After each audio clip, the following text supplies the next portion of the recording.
Everyone, welcome back to my YouTube channel. So today we will read about the most important topic that is expected for the AIMS MSc Nursing entrance exam. So let's start. Okay, let's see the topic one by one. So the first one is period of growth and development, in which we have to see about the physical growth, and the most important part of this is the body weight estimation formula. You must know about the formula, that how you can calculate the body weight.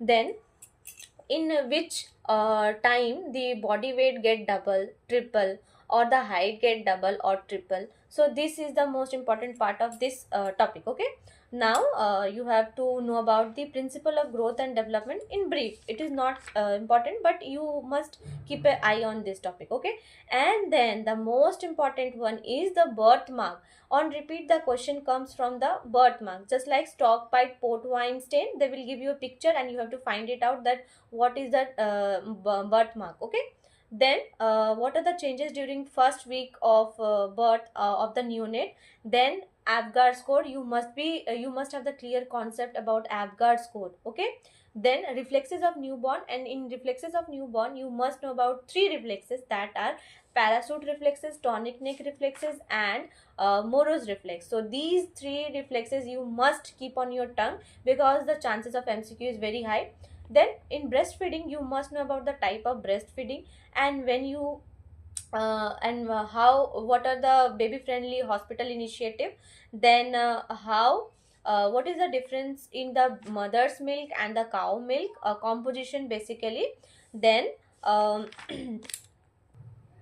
then types of birth injury, and the most common topic for MCQ, from where the MCQ can be prepared very easily, is the developmental milestone.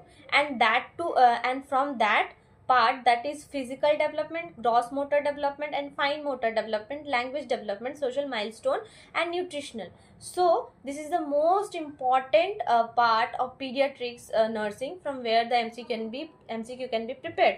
So from this fine motor you must read and gather all the knowledge in your mind, and on repeat you have to revise this developmental milestone. Okay, then in language and social milestone. So these three part, that is fine motor, language, social milestone. Okay, you have to keep it in your mind. So that's all for today, guys. I will make another part in which I will tell you about the most important disease condition that are very important, and the chances of coming in the exam is very high. So bye bye, take care and prepare well, guys, and support me during my journey. Bye bye.